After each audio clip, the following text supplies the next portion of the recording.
Hi, everyone watching us, and good afternoon. Welcome to this session. This session is a part of the World Kidney Week 2025, and the topic is, are your kidneys okay? I think one of the most spoken topics across the country and across the world has been the growing rate of kidney disease. And we all know and very well aware the growing rate of this particular disease. But one of the less spoken about topics is other non-communicable disease such as diabetic, hypertension, obesity, cancer, which also leads some point of time, if not controlled, to kidney disease. So today we're going to be talking about the non-communicable disease that is normalized in all our homes, and how do we journey with those disease with the right dietary advice. So I have very special people with me on the screen today. I have Sunita from NU Hospital. I have Shalini from Fortis, Bangalore. I have Ipsita from CMRI, Kolkata, and I have Zamrud from Mumbai. Thank you very much, ladies, for joining us today. And I'm quite excited to start this conversation with you all. And I'm going to start off with my favorite, which is diabetic, because diabetes, we shouldn't be proud of it, but India is the leading country for diabetes in the world. For one thing that we should not be proud of at all. So I'm going to start off with my first speaker, panelist for the day, Sunita Rao. And Sunita, the question for you is, what according to you is the main reasons or causes for the growing rate of diabetes in the country? Yes. Essentially, for every non-communicable disease, there can be a modifiable risk factor or modifiable cause and a non-modifiable cause. So as you said, we see diabetes so much prevalent in the country. Like every household has at least one diabetic now. It's become the norm almost. So let's just talk about some of the non-modifiable risk factors. That's the age, genetics. These you can't change these. It's there in your, it's there in the genes, and everybody ages. These cannot be changed. However, there are modifiable risk factors, modifiable causes. Those are something that you can work on and change and reduce your causes. And most important causes are the food that you eat, then the physical activity that you get, and your overall lifestyle, like what time you sleep, what time you wake, and things like that.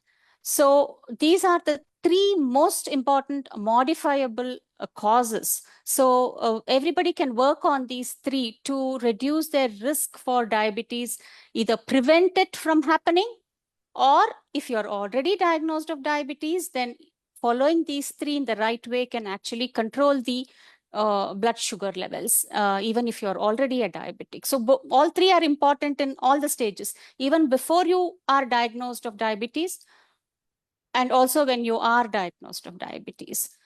So moving forward, I think we can discuss each of these: diet, lifestyle, and sleep. Do you want me to go ahead and discuss this one by one? We'll come back to that. But my question is, in your opinion, do you see diabetes growing at any particular age group? It's more prominent, the growth?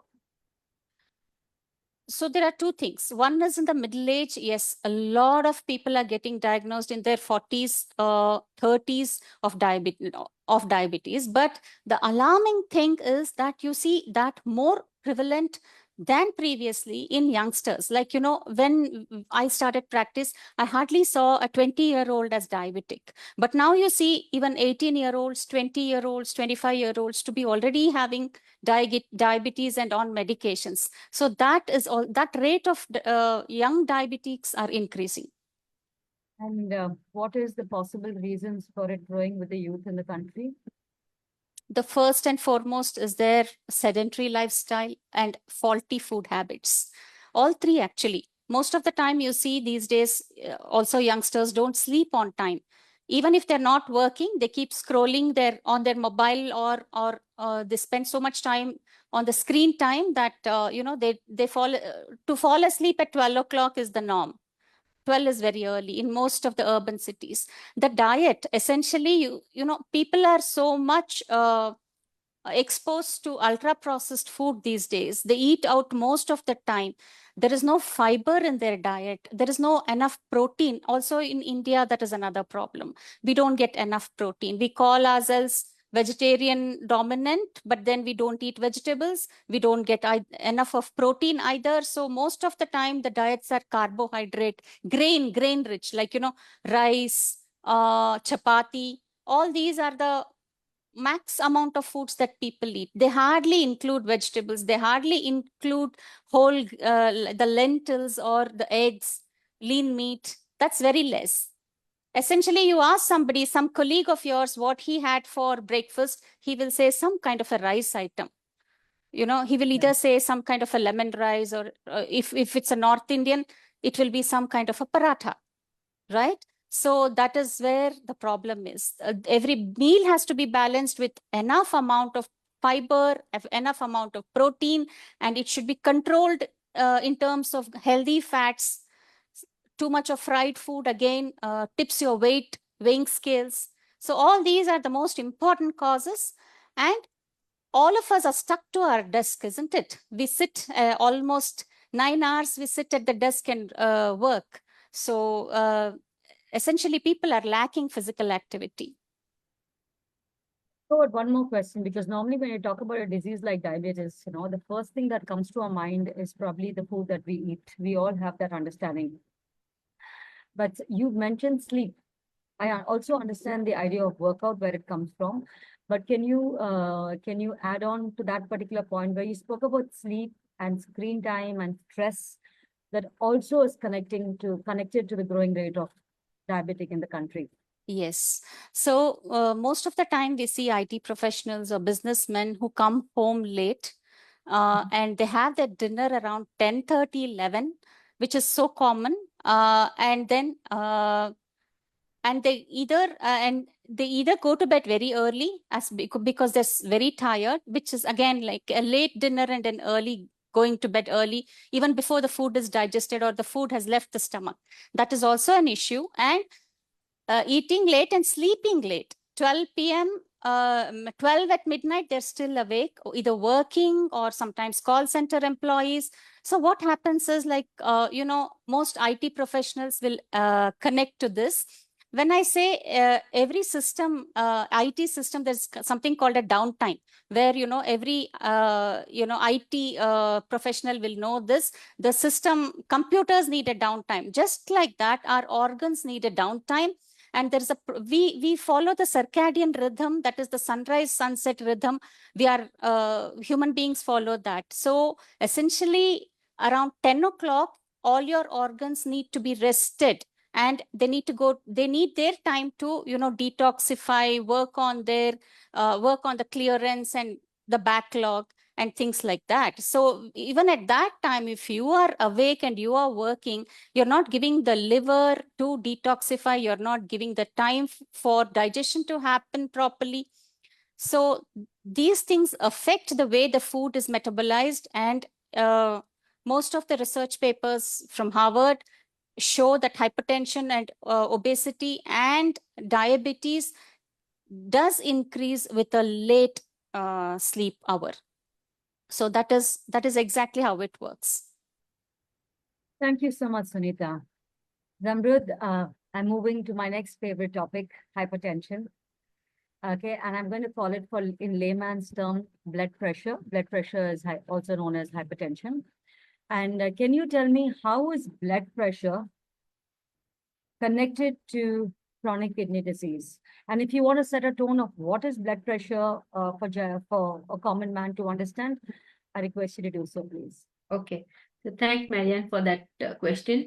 So basically, when we talk of high blood pressure, today, as Sunita was saying, diabetes is supposed to be increasing. Same is the status of hypertension. This is known as a silent disease.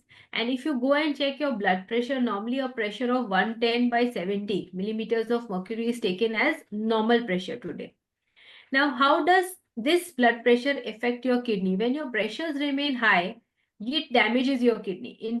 For the simple layman people I am talking. partly also when a person has a kidney problem. Kidney is involved in a process, renin-angiotensin system, which controls your blood pressure, right? So if somebody's blood pressure is increasing, the first thing they need to do is to go and check their kidneys. That's very important. Now, why are we seeing so much of hypertension today? High blood pressure is, again, Sunita has lovely elaborated on our lifestyle, which has caused this problem. You know, we are not eating right food. We are not sleeping on the right time. We are not doing our activities properly. We live in a lot of stress because we are always on the go. We find less time to relax. You know, we heard of the concept of me time. I think we all need the me time. And if we all have the me time, your hypertension, the high blood pressure will be under good control. But unfortunately, that's not happening. We all are working people. Today, if you have to compare, women are at equal par with men. They are also working. In fact, women are working more, I say. Why? Because they take care of the household, and plus they are also today professional. In professionals, if you see, more than I would say now 40 to 50% is females power that you see. And this is contributing somewhere because we are not giving our body adequate rest. The second important thing that is happening is because today we are all working, we have no time, we are dependent on convenience food. Now, these convenient foods are responsible for the added or the hidden salt. You know, when you eat a meal at home, I'm just referring to an Indian thali where you may have two variety of vegetable, you have a dal, you have a rice, you have chapati, you have salad, you have chas. Still, you will not have more than 3 to 4 grams of salt. And if I eat the same thali outside, I would get around 8 to 10 grams of salt because of the way the food is processed, right? What is added. So I think somewhere for people with high blood pressure, salt is important, but it is more the hidden salt that is responsible. And today, hypertension is present in all. It's not that males have more or females have more. In fact, we see a lot of children also today suffering. Unfortunately, in our country, people do not check themselves. And that is why this is known as a silent killer. And this hypertension not only leads to kidney problems, it can give you heart problems, stroke. There are many things that it is linked today with. So you really need to pay very good attention to your health, to your blood pressure. A pressure of 110/70 today is said to be a pressure which is normal. So people should have this pressure. They should try and maintain this pressure. That's important. Will you be able to comment and tell us what's the growing rate of hypertension in our country and at which age group it seems to be growing more rapidly? So again, if you see literature which is saying that almost the in males as well as females, you're seeing the same ratios, and there is no age group which you are seeing is more or less today. All age groups are affected because today I see stress even in a preschooler going. Why? Because in the preschools they have so many activities. They have to perform there. They have to learn their life. Even though small children are facing this crisis. So it's no age group which is a bar today which does not have this disease, right? And we really need to start working. And you need to have, it's a lifestyle disease, right? It's a non-communicable, but a lifestyle disease. So you need to change overall your lifestyle. So it's not one component. There are many components that you need to work on. Diet, exercise, rest, everything is a part and parcel of this disease process to be controlled. Thank you, Zamrit. Let's move on to a topic I have no idea about, and I'm exploring myself, cancer. Okay, so what is the main causes for the growing rate of cancer in our country?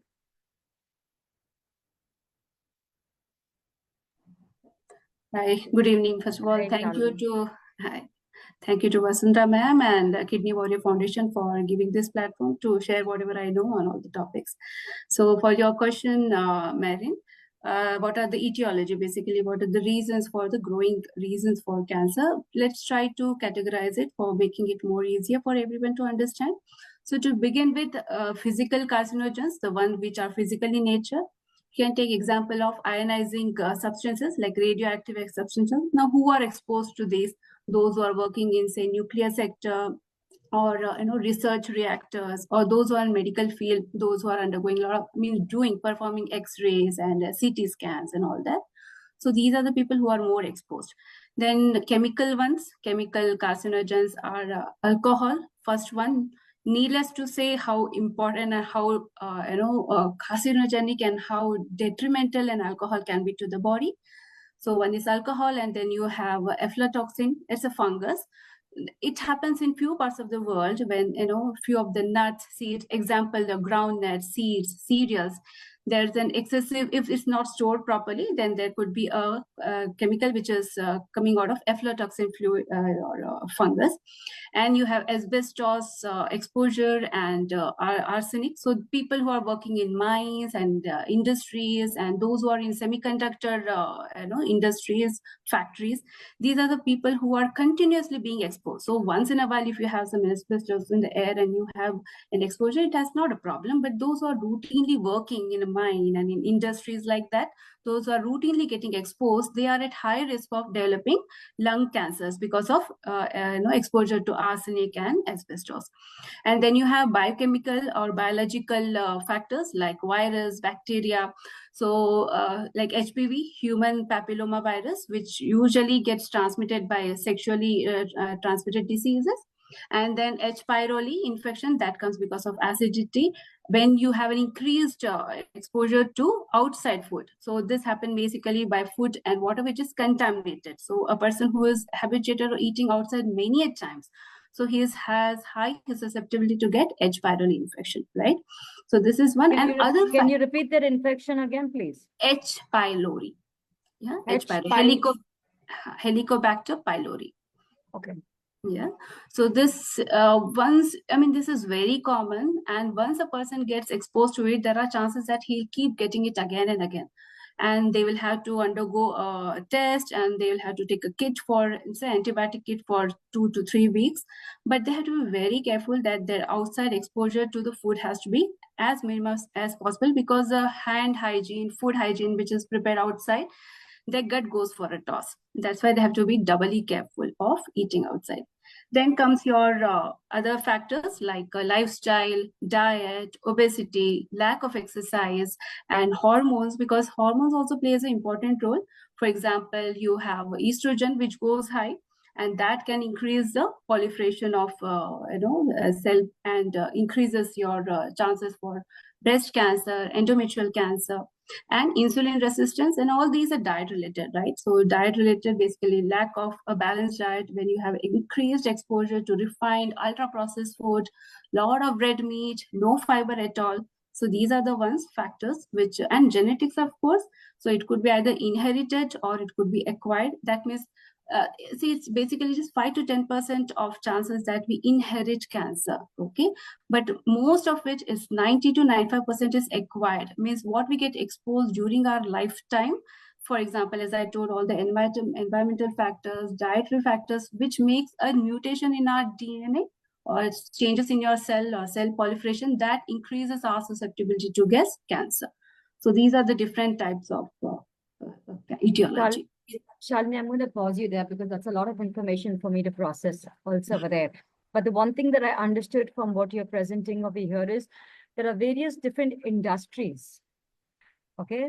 And because of the exposure to certain chemicals or certain pesticides and et cetera, is one of the causes for the growth of cancer, right? Exactly. So I'm going to ask you to repeat once again. Can you name these industries once again? Yeah. And so if you can tell me this particular industry, the cancer that can be caused, the higher chances of this type of cancer, like you mentioned, a lung cancer. Could you, like, for diet, what is a cancer possibility? Where can you pick up cancer? Is it kidneys, or is it? Yeah.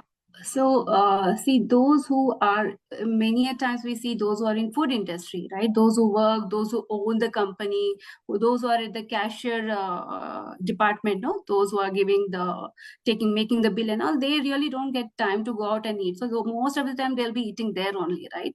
So there's increased chance for them to have a very low fiber diet. And if they're in non-veg and processing, then all the red meat they'll consume. And that has a direct link with colorectal cancer. And even your IARC, which is Institute or Agency for Research on Cancer, which has shown red meat to be the number 1 or group 1 carcinogen which causes cancer. So colorectal cancer is the first one where you have a direct connection between the diet and cancer. And in fact, when you say obesity, and also when a person is sitting all the time and eating food prepared in a in a hotel, he is very much, if he is not taking care of his portions and all, definitely is going to develop obesity, overweight, obesity, and that opens up the day for cancer, right? Obesity is linked to 13 types of cancer, 13 types. So this is one.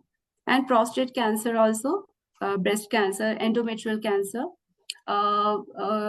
Yeah, so profession wise, this is ionizing ones which I told, but majorly males are, in the industries and all, you can see more of male folks who are working. So then there's a linkage of both of prostate cancer in such patients, lungs also, prostate also, because you're asking about the industry, right? Those who, which industry? So nuclear sector, as we said, and those who are working in radiology departments. Okay. And can you give me the direct connection between cancer and chronic kidney disease? Well, again, it's I think it's a whole circle. The way we don't say, eating sugar doesn't cause diabetes, right? When we eat excess sugar, that leads to more of fat around your waist, more of abdominal fat, that causes inflammation, and then that causes cancer. Same way goes for obesity and cancer. And when you are obese, you invite all the problem, all the cardiovascular diseases and metabolic syndrome, and that can ultimately lead to chronic kidney diseases. Right? Once you develop diabetes, then the vascular problem issues starts, and that causes a chronic kidney disease. So it's all a vicious circle. Thank you, Shalini. Ipsita, you've got the favorite topic connected to everyone's topic, obesity.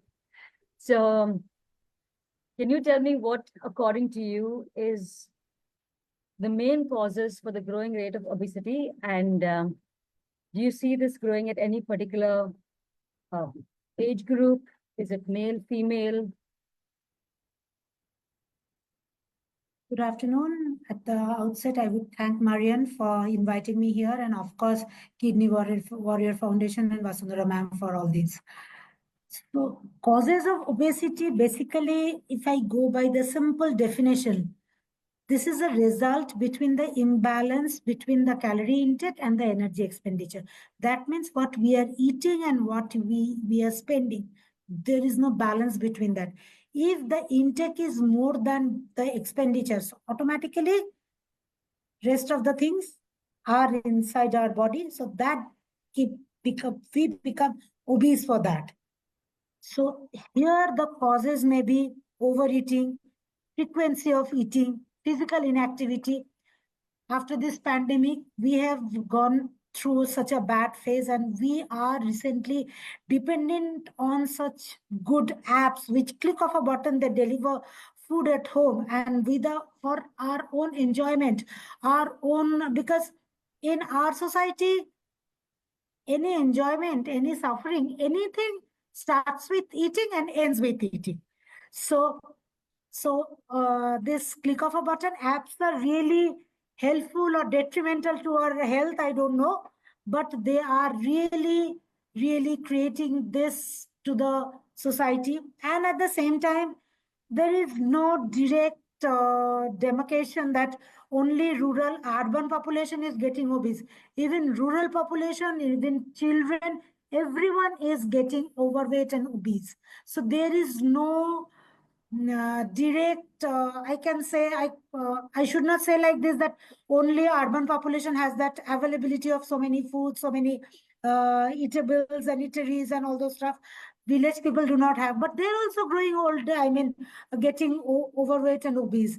So there are so many factors compounding to it that people are becoming obese, and which ultimately leads to so many health issues and NCDs, which is non-communicable diseases, what we are talking about today. Sita, since you brought up a very important point, because maybe about 10, 15 years back, a disease like, or 20 years back, a disease like diabetes used to be the rich man's disease, right? But I think we all woke up to it only when it started reaching the urban, rural, and the rural areas. Now that you're saying that obesity is also in the rural areas, my question to you is the same question that I asked you prior to this. Is there a different reason that people in the urban and people in cities are picking up obesity? And is the reason different in the rural areas? What's your take on that?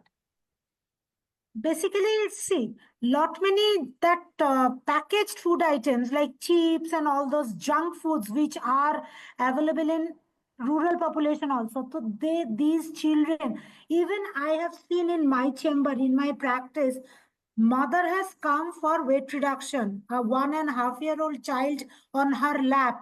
That child was having a packet of kurkure and he was having that. I was feeling so awkward. I just felt like grabbing that packet. So, and that particular mother was not very from a very rich background. I couldn't resist myself. I just told her, why are you allowing that child to have all this? You know, he tries so much if I don't give it. So I said, he doesn't understand whether it's a soap packet or it's a edible something. So it's we as parents, we are held responsible for feeding the child all those wrong things and bad things. So it is we who has to take the onus of buying something wrong. Even patients come to us, even lot my fellow dietitians will also agree. My son likes to have cheap pizza, kurkure, burger, cold drinks. They do not earn. It's we who are solely responsible. So not only urban population, rural population is also bending towards having all those junk things and wrong calories and zero calories from those wrong food items, I believe. And how is obesity connected to chronic kidney disease? At which stage of the disease can somebody pick up chronic kidney disease? See, metabolic factors are there, metabolic syndrome we call, which is a combination of presence of a cluster of risk factors. So where elevated triglyceride level, lowering of HDL, which is a good cholesterol, abdominal obesity, like fatty portion around the abdomen, elevated blood glucose, elevated hypertension, elevated insulin resistance, inflammation or oxidative stress.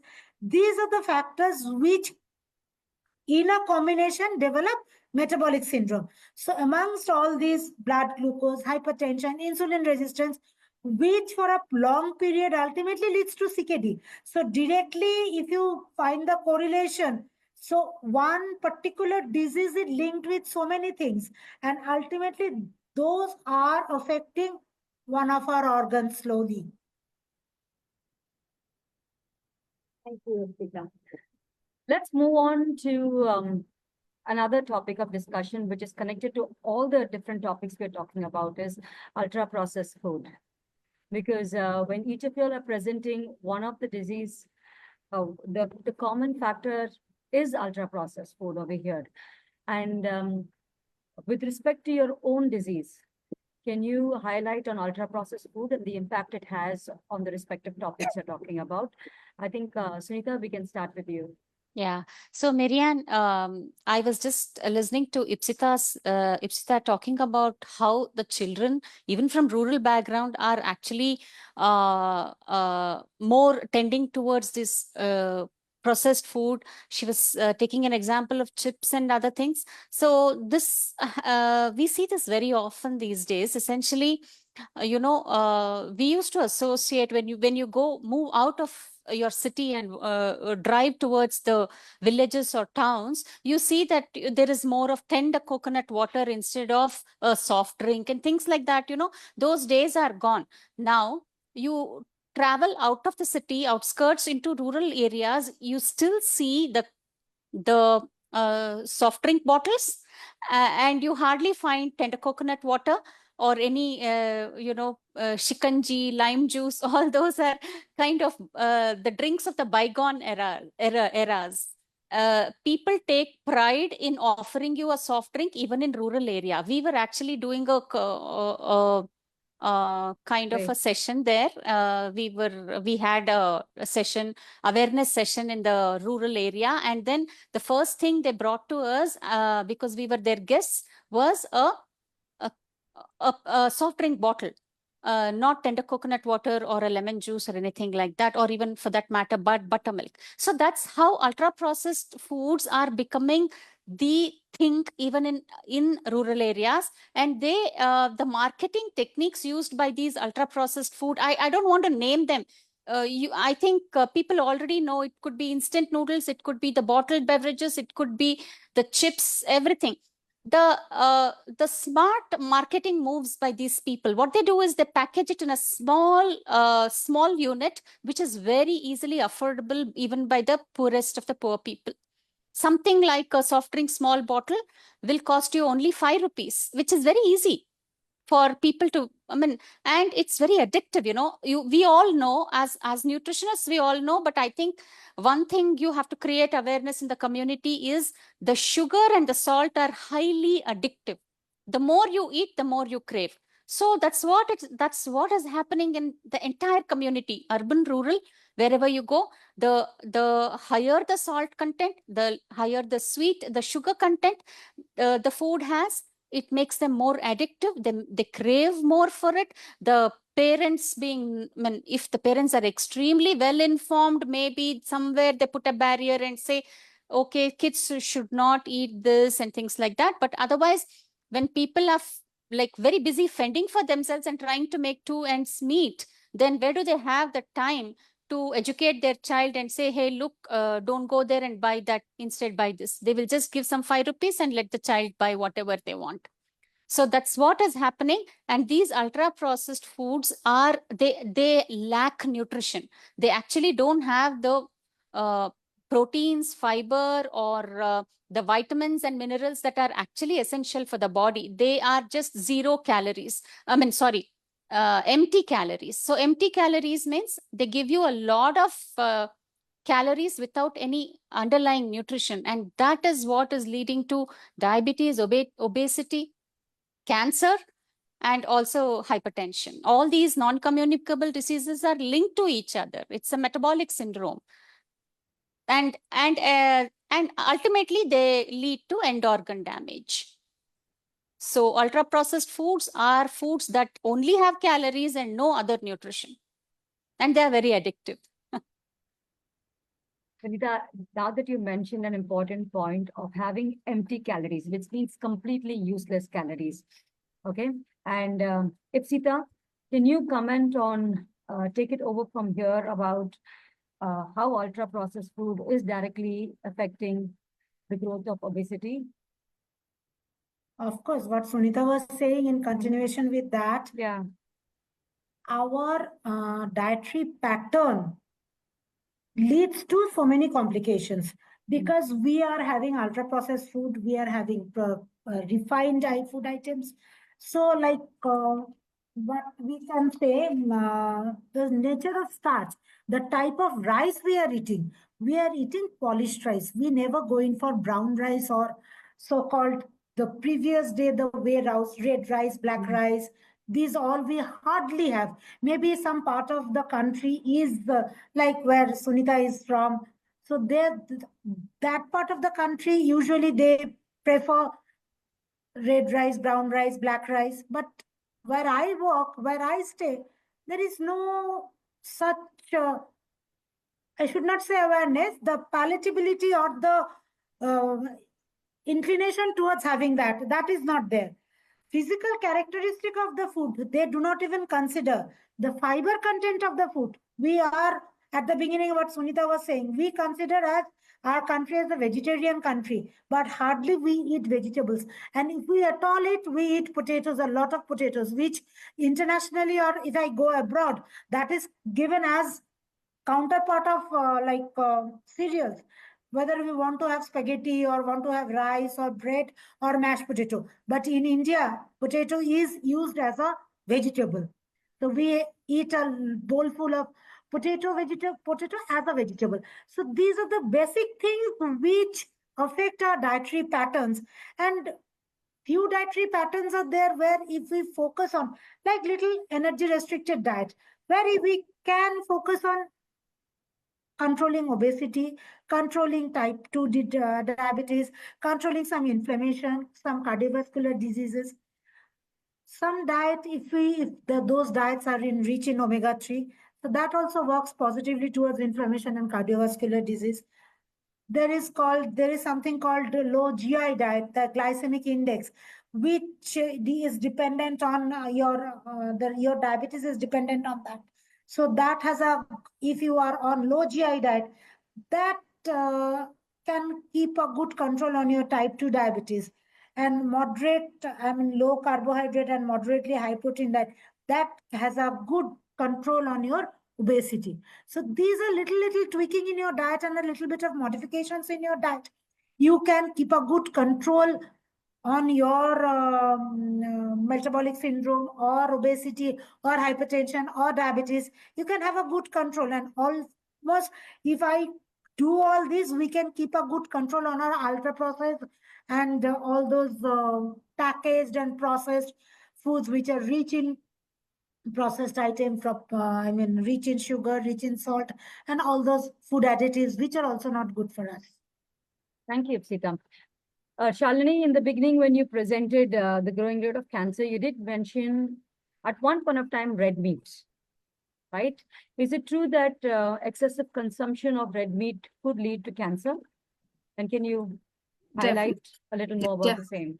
Definitely. I'll link both the questions, the question that you asked now and the question you asked prior, the link between the ultra processed. So let's combine ultra processed red meat, right? So again, we can draw two conclusions or two derivatives here. One is the direct one and indirect. So the direct effect of ultra processed food, we are linking to cancer, and indirect. Indirect, most of my colleagues have spoken. Sunita told about sodium and hydrogenated fat or saturated fat. All these are indirectly connected. When you have a lot of saturated fat, low MUFA, low fiber, all that is linked to cardiovascular diseases, which ultimately causes a whole lot of problems we don't have to name. One other thing which also we should highlight is about the trans fats. So whenever you pick up a packet and you look out for a trans fat, you will see either negligible, zero, or it won't be mentioned at all. So trans fat is something which is there in everything, every package, processed food, every bakery stuff, everything which you pick up, it has to have a maida, it has to have a refined product. And maida has such a property that it makes beautiful shapes. It has that physical property. Okay, so that's why it is used. And to make all the processed food, you need to have hydrogenated fat and trans fats also. Now the amount of trans fat which will be added in such a minute quantity is, see, unless and until it crosses 2%, the food manufacturers are told not to mention it. So if it is well within 2%, they don't have to mention. So they can always show it as 0. So we pick up and eat thinking it hardly has anything, but actually it does contain. So if you have 5 servings, 6 servings of those packets in a whole day, you are definitely taking well beyond your requirements. So that is one of the, indirect connection apart from everything else which they all mention. One direct connection is between the red meat, ultra-processed meat, and the cancer is about the nitrates and nitrites. So these are the preservatives which will be added in different processing levels of red meat. These are added as a preservative. So when these are broken down, they get broken down to N-nitroso compounds and they are carcinogenic. So this is a direct link. And also the heme iron. So red meat is basically red because of the color, the red meat, right?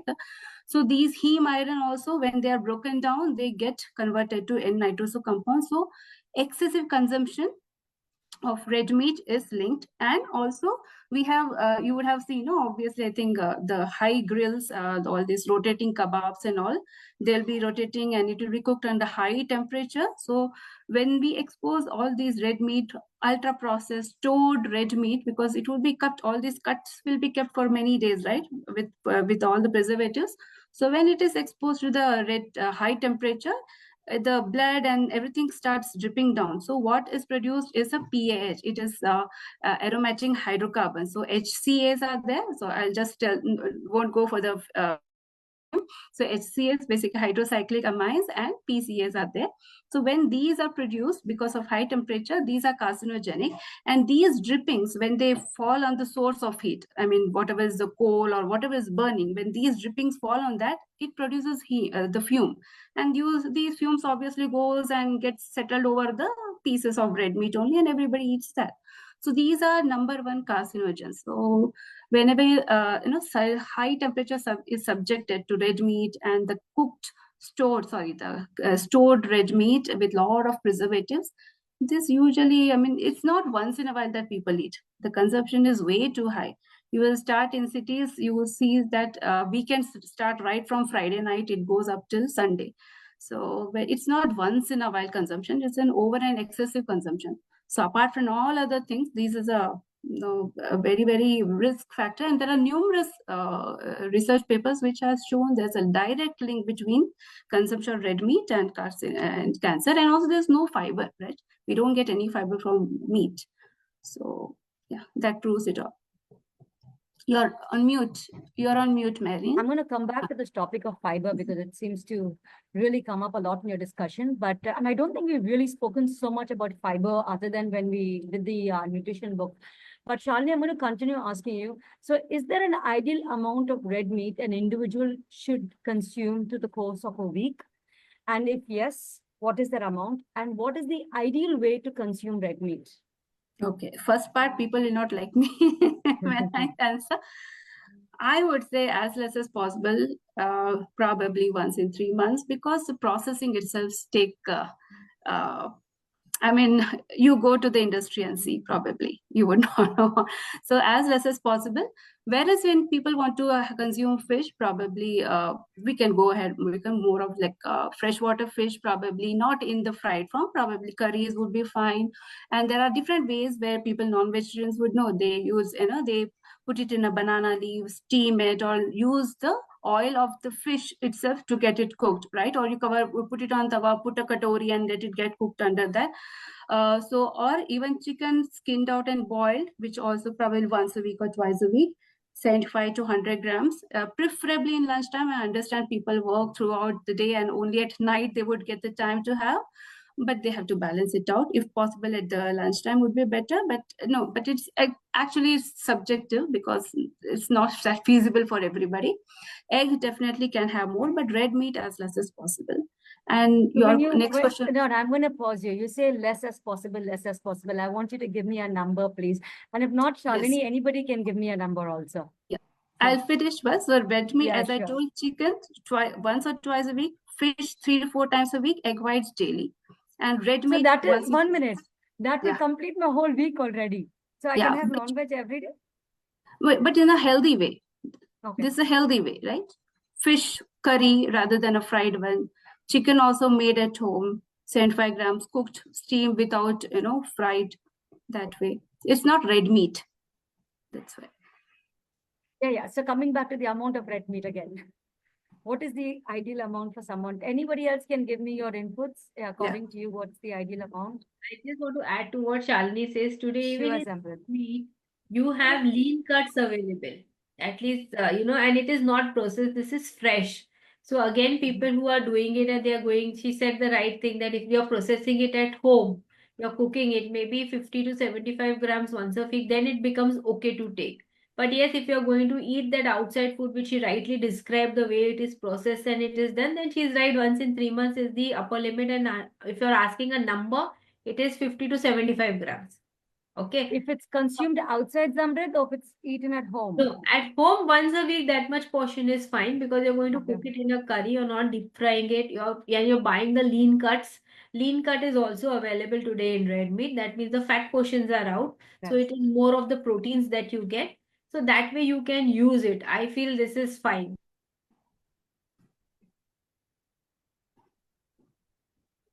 Anybody else wants to comment on that red meat? Yeah, essentially also, I think it's important to know whom we are talking about. If they are youngsters who are physically very active without any diseases like hypertension and diabetes, then it should be okay.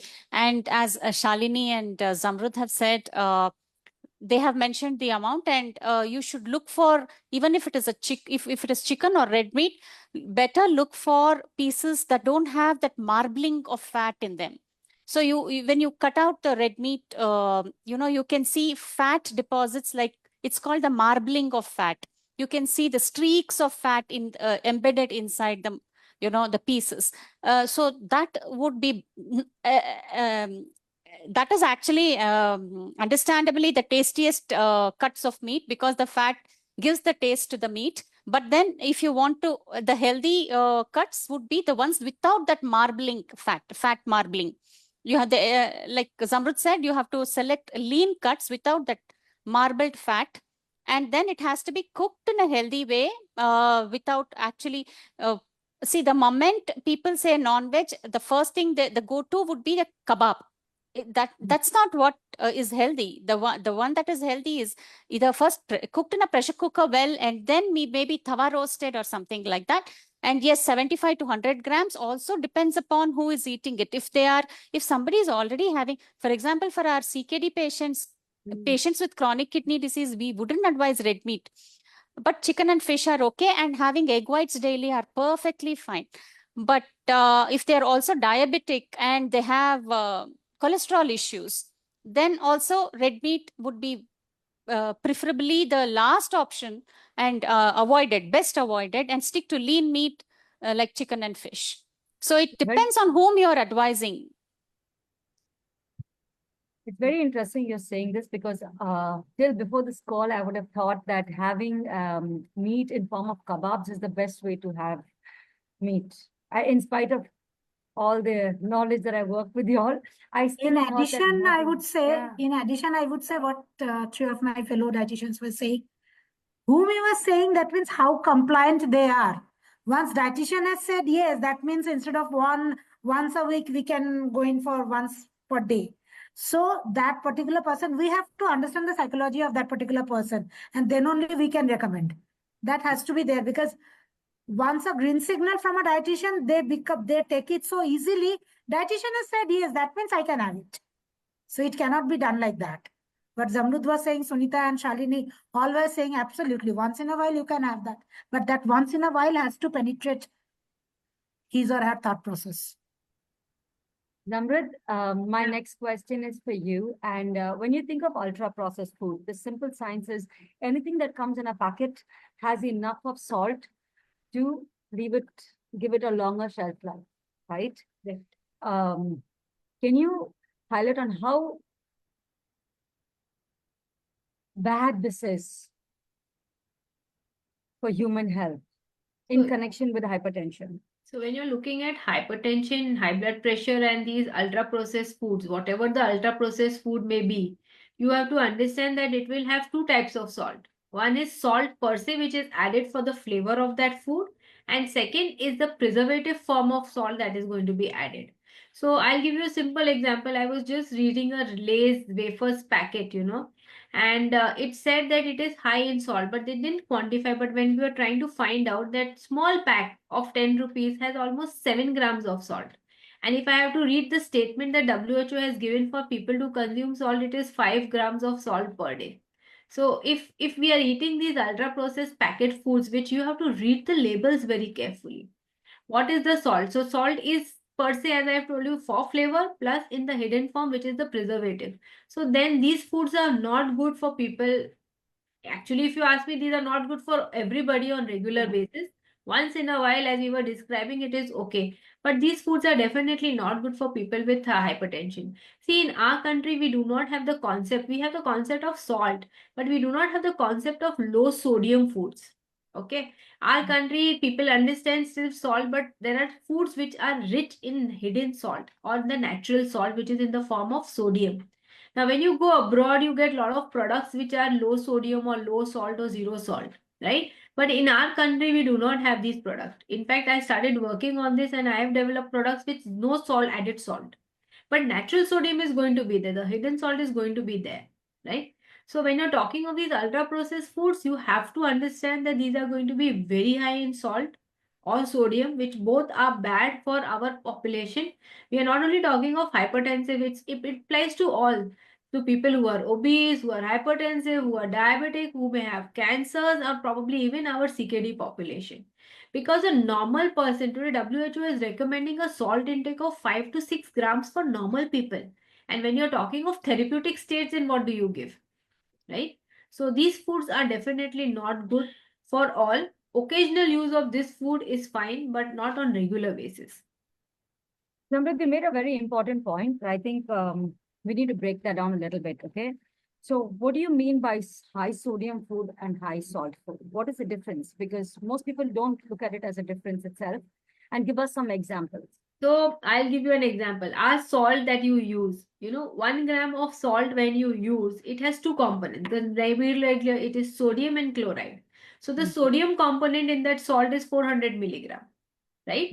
Now, when you eat normal food or you're looking at, say, wheat, rice, vegetables, all of this also has a form which is we calculated as sodium. So when I have to calculate the total, when we are calculating as a nutritionist, when I calculate the salt consumption of the person, I don't only see the added salt, but what is the natural salt that is coming from the food, which is in the form of sodium. I have to calculate that and then convert that into how many grams of salt it will be coming. Like normally, if you're eating home food, you're using fresh fruits and vegetables, not too much of packet foods, the dry masalas which you make at home, fresh ground, you will use 5 to 6 grams of salt in a day because that hidden sodium is not going to be that much which you have to convert. Probably even if I have to convert, I will have around 400 milligrams to 500 milligrams. That will account to 1 gram of salt. So probably from the diet, I take 4 and hidden comes 1. So we have to calculate for that. Of course, for common people, it is little difficult because they understand the language of salt. And that is why we always talk for common people the language of salt and not sodium. But there are products when you are looking at the market today and you're looking at the foods available, the ready-to-eat snacks available, many places you will find that they don't mention the word salt. They use the word low sodium product. So probably these products can be used by people who are hypertensive or who have a kidney involved. For that matter, they can use it. Thank you. Zamrud, I'm going to continue once again exploring the myths of salt. When people have hypertension, they tend to replace their salts, different types of salts. Do you think that really helps? And is it a common question you get asked as a dietitian? So if you're looking at people who have only hypertension, okay, for them replacing the sodium salt, that is your regular salt, with those what you call pink salt, or such as the Himalayan salt, that is a potassium-based salt, for pressure controls, they can be used. But when these same people develop a kidney involvement or a heart problem, probably these salts are not good. Apart from that, we have the concept of using the Sindha namak, which is used for people with fasting. And people think that it is less salty, which is not true. What namak is that? Sindhav namak. Sindhav, and it is upwas namak as they call it. For fasting, many people use. It's like a white salt only. It's a different type of a salt. But then again, when you're using this is also a type of salt which needs to be calculated in your daily requirement. And it has no added benefit. It also has a similar amount of sodium that your regular salt has. So there is no particular benefit. In fact, there are a lot of people today who are hypertensive who do use the pink salt because it has some benefits in hypertensive patients, but that does not apply to all. So whatever said and done, when you're using the salt, I always tell my people that use the regular iodized salt. That is important. Is there any particular reason why people use this particular salt when they are fasting? Is there a myth around it, or is it not a myth, but it's a religious thing that people use that Sindhav namak during fasting. That salt is used in our country. It is no myth. It is a tradition that has been followed. Okay. So there is nothing wrong. But when you're using that salt, then the normal salt should not be there. Like I'll give you an example. You know the Mumbai pani puri, the pani puri masala that we make, right? You have 2 to 3 varieties, different varieties of salt added to that. Plus you put that pani puri masala, then you have little chaat masala. So you're loading it with, 5 times more salt, different varieties. So again, whenever you have to say, and today we also have these low sodium salts come in the market. Low sodium, as I was telling you, same thing applies to this regular cooking. So instead of the iodized regular salt, now they have this low sodium salt where the sodium content or the saltiness is reduced. Okay. But you have to be cautious when you're using this type of salt. Why you have to be cautious is because the saltiness is less. People think it is a low thing and they use unlimited. Now, even these low sodium salts which are available have to be portioned and given to patients. They cannot use it unlimited. So whenever you're talking of salt, I normally prefer to give the iodized salt and give it in the right portion to the patient, talking about how you're going to measure and use your salt, how you're going to, where you're going to add. Like if you have to ask me that if like we carry our tiffins to work, right? So normally in our tiffin, we have either a pulse, we don't have curry dal, or a thick dal, or vegetable, chapati, and we have salad, and we carry dahi. Out of this whole lot, I think only the vegetable or the dal that we carry can have the salt. Other things can be totally salt free, right? And actually, we used to not put salt in our chapatis and our rice, achas or dahi. But today I see people use rock salt into that because they think that that is healthy and they put that and they add that and they eat, which is the wrong practice. So that is not, that's a myth that you have to understand, that no salt is actually good. Portions are important. So it's the quality and the quantity both that need used to work on so that you get the healthy whatever salt you're using for yourself. Thank you, Zamrit.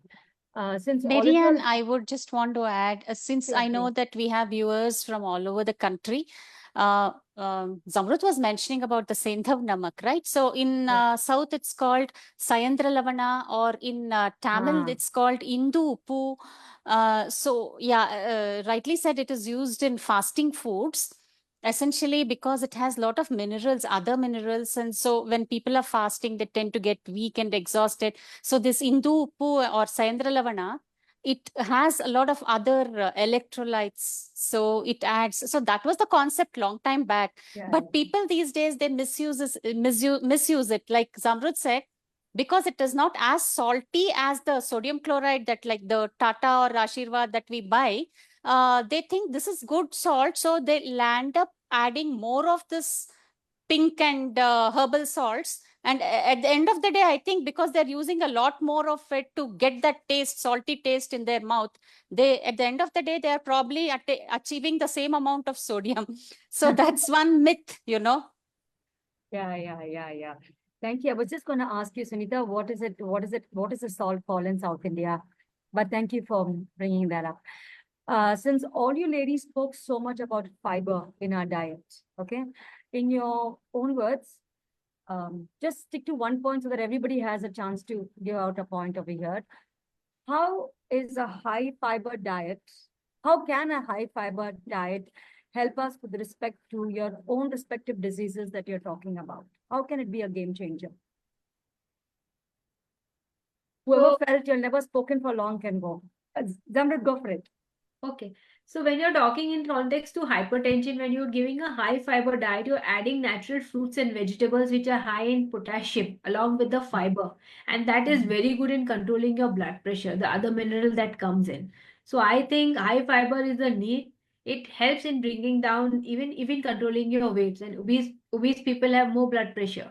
Even with diabetics, I mean, it will have covered also. I think I'll stick here only that it has a benefit of potassium for hypertension, so others can add.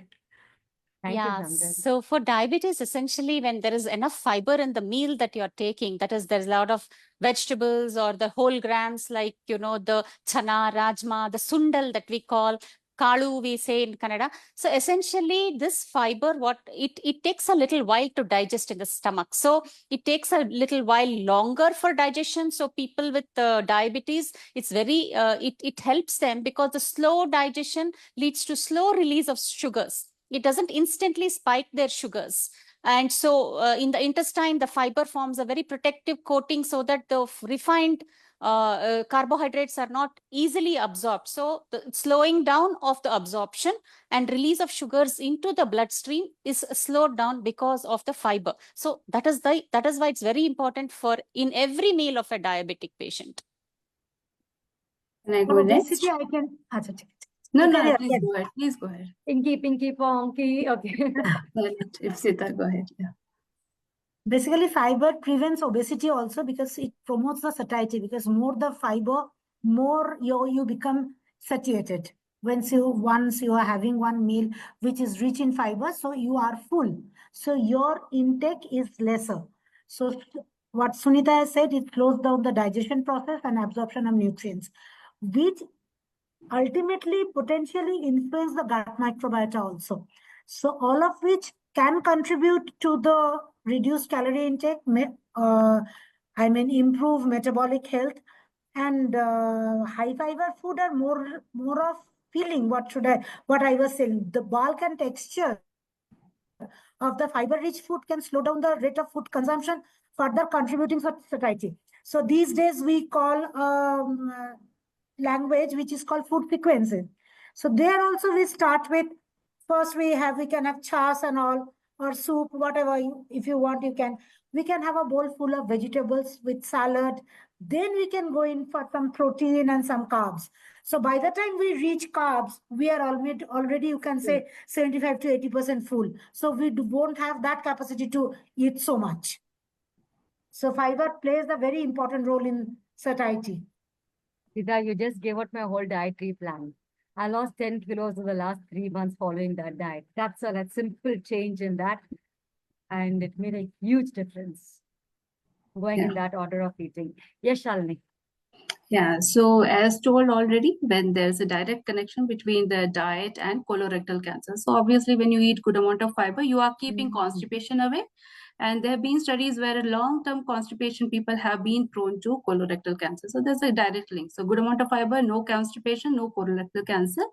And also when you have fiber, it acts as a food. It's a prebiotic. So it acts as a food for all the gut bacteria. And when your gut is good, it will be always, thankful to you. It will keep all the diseases also as away as possible. Thank you. That was a beautiful connection all of you all made, fiber and how we can live healthy. I'm very mindful of the time because I know it's a working day for all of you all. So I'm going to close with one question. I think we spoke a lot about don't do's.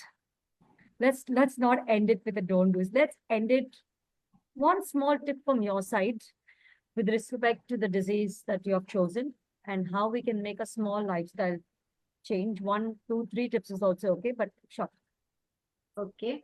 So I would say that eat fresh foods, eat seasonal foods, and eat local foods so that the preservatives are not needed and your salt portion of the diet will not increase. Yeah, so can I go next? So Yes. essentially, make sure that your every meal is well balanced with proteins and fiber. That means either a lentil, egg, or lean meat for protein, and vegetables or whole grams like rajma, chana, or sprouts for fiber. So when you balance with this protein and fiber in every meal, then you can control your diabetes to a great extent. Can I? Yes, please.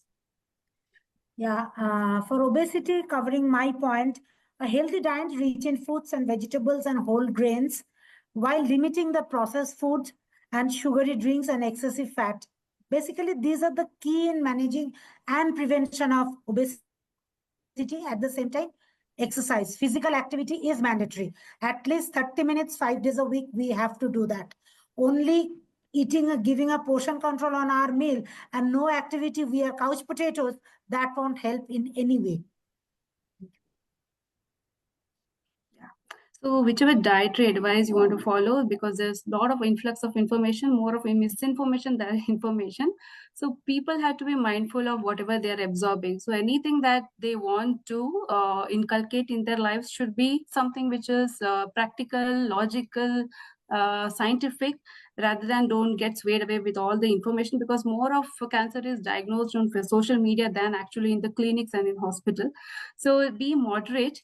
Don't get swayed away with whatever information comes, because we have seen patients coming admitted with all kinds of things and highly making themselves susceptible for all kinds of risk factors. So do moderate changes. Even if you want to change over to millets, don't do it overnight. Small changes which can be done. Always listen to your body. Is your body taking it or not?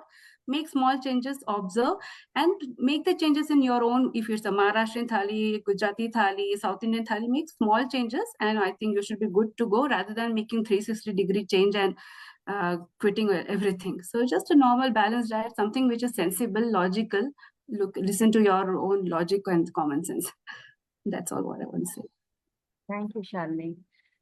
Well, that brings us to the end of the session. I think it was a fantastic session. I had so much learning personally. And for those of you watching this video, don't forget you can comment on the Facebook comments. Leave your questions behind. We will have our dietitians reply back to you in their own pace and time. And I think there's so many little points to take away. But from my side, if I'm going to say, I'll always say this: anything that comes in a packet, leave it aside. half your problems are sorted. This is me, Marianne, signing off, wishing you all a very good evening once again. Thank you once again, ladies, on behalf of Kidney Warriors, for always being with us, supporting us, and leading us in terms of diet and nutrition ahead. Thank you. Thank Thank you. Thank you for having me. Thanks. Thank Bye. you. Thank you. Thank you. Bye-bye. Bye all. Bye. Bye. Bye.